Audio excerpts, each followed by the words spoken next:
Welcome to மேப்ரிஸ் maths academy. நம்ம இன்னைக்கு பார்க்க போகிற question find the absolute maximum and absolute minimum value of the function f of x equal to 3x⁴ minus 4x³ minus 12x² plus 1 on the interval -2, closed interval. So இப்போ நம்ம இந்த function இருக்கு இல்லையா, இதோட அப்சல்யூட் மேக்ஸிமம் வேல்யூவும் absolute minimum வேல்யூவும் கண்டுபிடிக்க போகிறோம். இதே மாதிரி நம்ம லோக்கல் மேக்ஸிமம் லோக்கல் மினிமம் கண்டுபிடிச்சிருக்கோம்.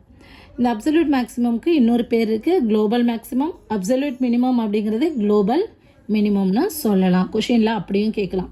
சரி, லோக்கல் மேக்ஸிமம்க்கும் அப்சல்யூட் மேக்ஸிமம்க்கும் என்ன டிஃப்ரென்ஸ் அப்படின்னா, ஒரு ஃபங்க்ஷனை பொறுத்தளவுக்கு, இப்போ இது ஒரு ஃபங்க்ஷன் எடுத்துக்கிறேன். ஃபங்க்ஷனை பொறுத்தளவுக்கு நமக்கு நிறைய லோக்கல் மேக்ஸிமம் இருக்கலாம். இது இன்க்ரீஸிங் ஃபங்க்ஷன், இது டிக்ரீஸிங் ஃபங்க்ஷன். இந்த டேர்னிங் பாயிண்ட் தான் என்னது, லோக்கல் மேக்ஸிமம். ஸோ ஒரு ஃபங்க்ஷனை பொறுத்தளவுக்கு நமக்கு நிறைய லோக்கல் மேக்ஸிமம் இருக்கலாம். ஆனால் இருக்கிறதுலே எது ரொம்ப ஹையஸ்ட்டோ அதுக்கு பேர் தான் என்னது, அப்சல்யூட் மேக்ஸிமம். அப்போ இதில் இதுதான் ஹையஸ்ட். இப்போ நம்ம வேல்யூவில் கண்டுபிடிக்கும் போது நமக்கு நல்லாவே தெரியும். இப்போது f of x equal to 12 வருது, f of x equal to 13 வருது. அப்போ எது ஹையஸ்ட்டு, 13. அப்போ 13 தான் என்னது, நமக்கு அப்சல்யூட் மேக்ஸிமம். புரியுதா? ஸோ இருக்கிறதுலே ஹையஸ்ட் ஆனது தான் நமக்கு அப்சல்யூட் மேக்ஸிமம். அதே மாதிரி தான் மினிமமும். ஒரு ஃபங்க்ஷனில் நிறைய லோக்கல் மினிமம் இருக்கலாம், ஆனால் இருக்கிறதுலே ரொம்ப மினிமம் வேல்யூவாக இருக்கும் இல்லையா, அதுதான் அப்சல்யூட் மினிமம். ஓகேயா? ஸோ இப்போ இது நம்பர் 1ன்னு வச்சுக்கோம். அப்போ அட் எக்ஸ் ஈக்குவல் டு 1ல் இதோட எஃப் ஆஃப் எக்ஸ், இதோட இமேஜ், இந்த வேல்யூ என்னவோ அதுதான் நம்மளோட அப்சல்யூட் மேக்ஸிமம் வேல்யூ. ஸோ இது நான் ஒரு எக்ஸாம்பிளுக்காக எக்ஸ் ஈக்குவல் டு 1ன்னு போட்டேன். எக்ஸ் ஈக்குவல் டு 1 எல்லாம் கிடையாது. ஓகேயா? சரி, இது எப்படி நம்ம சால்வ் பண்ணுறது, ப்ராப்ளம் வைஸ் எப்படி சால்வ் பண்ணுறது அப்படின்னா, கொடுத்துருக்க ஃபங்க்ஷனுக்கு நம்ம வந்து டெரிவேட்டிவ் பார்க்கணும். எஃப் ஆஃப் எக்ஸுக்கு டெரிவேட்டிவ் பார்க்கணும், எஃப் டேஸ் ஆஃப் எக்ஸ் பார்க்கணும். அடுத்து அந்த எஃப் டேஸ் ஆஃப் எக்ஸை 0க்கு ஈக்குவேட் பண்ணணும். அப்போ நமக்கு என்ன கிடைக்கும், கிரிட்டிக்கல் பாயிண்ட்ஸ் கிடைக்கும். X equal to some C1 C2 something. Okay, according to cubic ஈக்குவேஷன்னா 3 கிரிட்டிக்கல் பாயிண்ட், குவாட்ரட்டிக் ஈக்குவேஷன்னா 2 கிரிட்டிக்கல் பாயிண்ட்ஸ் கிடைக்கும். ஸோ இந்த கிரிட்டிக்கல் பாயிண்ட்ஸை நம்ம என்ன பண்ணணும், இந்த கிரிட்டிக்கல் பாயிண்ட்ஸு அண்ட் இந்த நம்ம க்ளோஸ் இன்டர்வல் இருக்கு இல்லையா, இதோட இந்த எண்டு பாயிண்ட்ஸ் இருக்கு இல்லையா, இதையும் நம்மளோட கிவன் ஃபங்க்ஷன் எஃப் ஆஃப் எக்ஸில் கொண்டு போய் சப்ஸ்டியூட் பண்ணணும். எஃப் ஆஃப் எக்ஸில் எக்ஸுக்கு பதிலாக இந்த கிரிட்டிக்கல் பாயிண்ட்ஸை சப்ஸ்டியூட் பண்ணணும். அதே மாதிரி எஃப் ஆஃப் எக்ஸில் இப்போ ஃபார் எக்ஸாம்பிளுக்கு எனக்கு 2 கிரிட்டிக்கல் பாயிண்ட் கிடச்சிருந்துச்சுன்னா இதை நம்ம சப்ஸ்டியூட் பண்ணோம். ப்ளஸ் இந்த க்ளோஸ் இன்டர்வலோட எண்டு பாயிண்ட்ஸ், க்ளோஸ் இன்டர்வல்னு சொல்லும் போது இன்க்ளூடிங் இந்த எண்டு பாயிண்ட்ஸ் தான். அதனால் எஃப் ஆஃப் எக்ஸுக்கு இந்த ஃபங்க்ஷனில் எக்ஸுக்கு பதிலாக ஏ என்ன, ஏ வேல்யூ சப்ஸ்டியூட் பண்ணணும். அதே மாதிரி எக்ஸுக்கு பதிலாக end point b value substitute பண்ணுவோம். ஸோ இந்த 4லேயுமே எது ஹையஸ்ட் வேல்யூ அதுதான் என்னது அப்சல்யூட் மேக்ஸிமம் வேல்யூ. இந்த 4 வேல்யூலையும் எது வந்து ரொம்ப மினிமம் வேல்யூ, எது லோயஸ்ட் வேல்யூ அதுதான் அப்சல்யூட் மினிமம் வேல்யூ. புரியுதா? சரி, நம்ம இப்போ ஈஸியாக நம்ம கண்டுபிடிச்சிடலாம். நம்மளோட ப்ராப்ளத்துக்கு போவோம். சொல்யூஷன் கிவன், ஃபர்ஸ்ட் நம்ம கொடுத்துருக்க ஃபங்க்ஷன் எழுதிக்குவோம். F of x equal to 3x⁴ minus 4x³ minus 12x² plus 1. So derivative பார்ப்போம். F dash of x equal to x⁴ நம்ம டிஃப்ரென்ஷியேட் பண்ணால் நமக்கு என்ன கிடைக்கும், d/dx of x⁴n equal to பவரை ஃபஸ்ட்டு ஃப்ரண்ட்டில் போடுவோம், n இன்ட்டு x⁴n - 1. அப்போ இங்கே 3ங்கிறது கான்ஸ்டன்ட், அதை அப்படியே வச்சுக்குவோம். x⁴ நம்ம டிஃப்ரென்ஷியேட் பண்ணும்போது பவர் ஃப்ரண்ட்டில் வரும், 4 into x⁴ 1 3. Okay, minus 4 into x³ differentiate பண்ணும்போது இதே மாதிரி தான் பவர் ஃப்ரண்ட்டில் வந்துடும், 3 into x⁴ 3 - 1 that is 2. Minus 12 into x² பண்ணும்போது என்ன ஆயிரும், பவரில் இருக்கக்கூடிய 2 முன்னால் வந்துடும், x⁴ 1 that is 2x. Plus 1 பண்ணும்போது நமக்கு என்ன ஆயிரும், 0, பிகாஸ் இது கான்ஸ்டன்ட் டேர்ம். தட் மீன் இந்த இடத்துல இன்ட்டு x⁴ இருக்குன்னு அர்த்தம். அப்போ பவர் ஃப்ரண்ட்டில் வரும்போது 0ன்னு ஆயிரும். ஸோ 0 இன்ட்டு எனிதிங் 0 தான். So which is equal to 3 4 12 x³ minus 12 x² minus 24x. Okay, இதுதான் என்னோட f dash of x. Next step என்ன, f dash of x equal to 0 அப்படின்னு போடணும். ஸோ நான் இங்கே f dash of x equal to 0 எடுத்துக்கிறேன். அப்போது 0க்கு ஈக்குவேட் பண்ண போகிறேன். F dash of x equal to 0 so which implies நமக்கு என்ன ஆகும், given equation equal to 0. Given இந்த f dash of x இருக்கு இல்லையா, 12x cube minus 12x squared minus 24x equal to 0. இப்போ இதில் எல்லாத்துலேயும் நான் வந்து 12 காமனாக இருக்கிறனால டிவைட் பண்ணிடலாம் அப்படின்னு நினைக்கிறேன். So X cube minus X squared minus 2x equal to 0. இப்போ எல்லாத்துலேயுமே எக்ஸு காமனாக இருக்கனால வெளியே எடுத்துடலாமா, வெளியே எடுத்துட்டோன்னா மீதி என்ன இருக்கும், X squared minus x minus 2 equal to 0.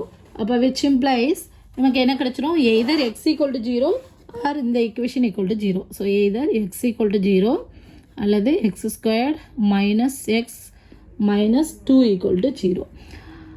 So இந்த குவாட்ரட்டிக் ஈக்குவேஷனுக்கு நம்ம வந்து ஃபார்முலா வழியாக சப்ஸ்டியூட் பண்ணலாம், ஆன்சர் கண்டுபிடிக்கலாம். அதாவது எக்ஸ் ஈக்குவல் டு இந்த ஃபார்முலா இருக்கு இல்லையா, minus b plus or minus root of b square minus 4ac by 2a இந்த ஃபார்முலா வழியாக கண்டுபிடிக்கலாம். அல்லது நம்ம எப்பவும் செய்வோம் இல்லையா ஸ்ப்ளிட்டிங் மெத்தடு, ஸ்ப்ளிட்டிங் த மிடில் டேர்ம், அந்த வழியாக செய்யலாம்.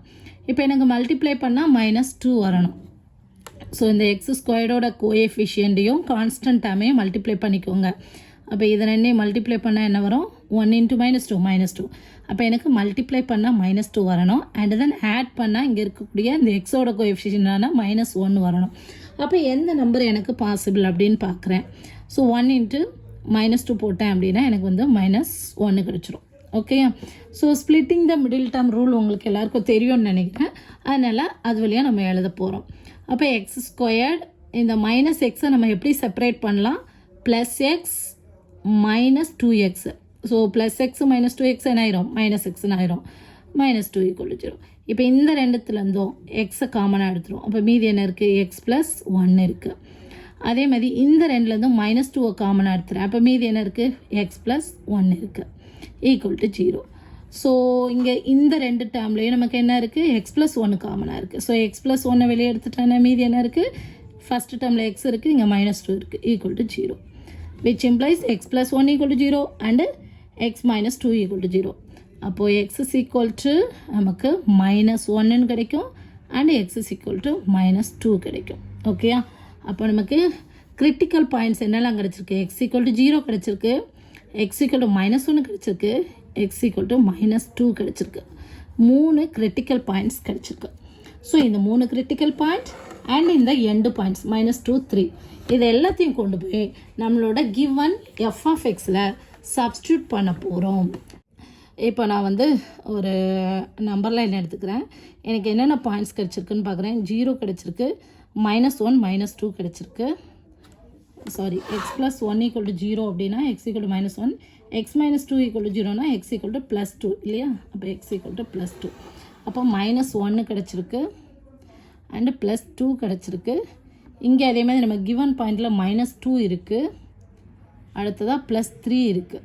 ஸோ இப்போ நான் சப்ஸ்டியூட் பண்ண போகிறது 1 2 3 4 5 பாயிண்ட்ஸ் சப்ஸ்டியூட் பண்ண போகிறேன். Okay, so f of x equal to first நம்ம -2 சப்ஸ்டியூட் பண்ணுறேன். எக்ஸ் ஈக்குவல் டு -2 சப்ஸ்டியூட் பண்ணால் என்ன கிடைக்கும், 3 × -2 power 4 -4 × -2 power 3 -12 × -2 squared +1.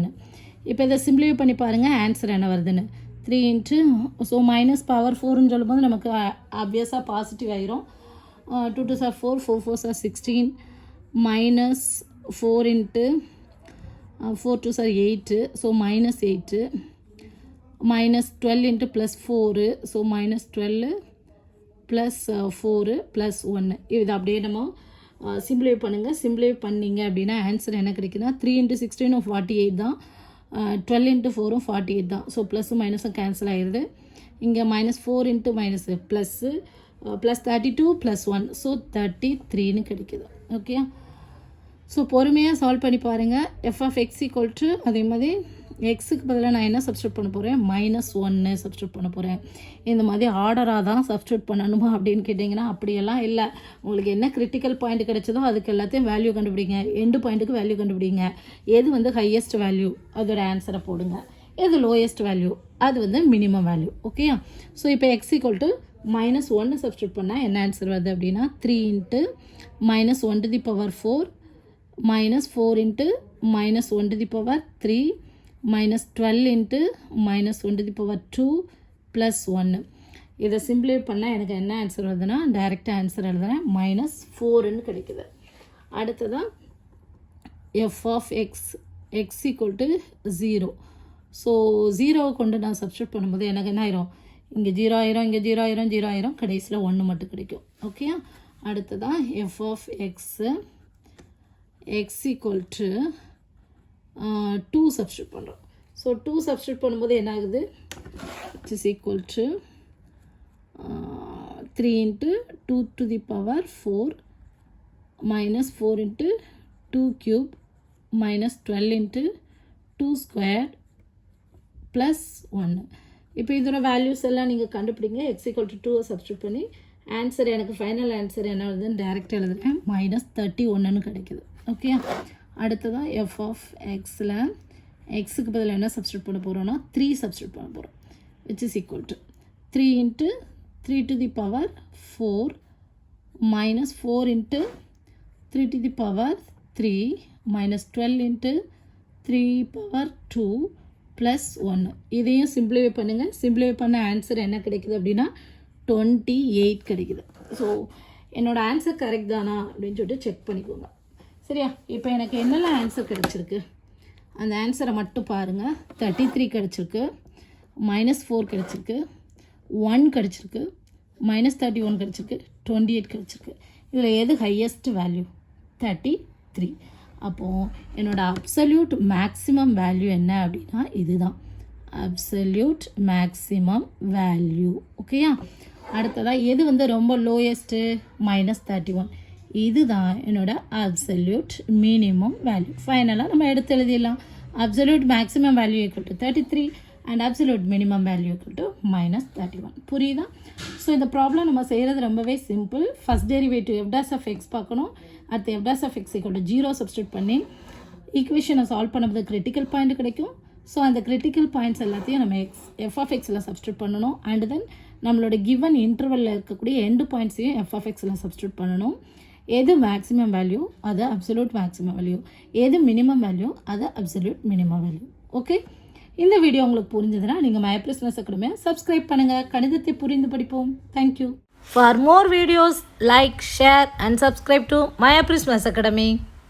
தேங்க்யூ.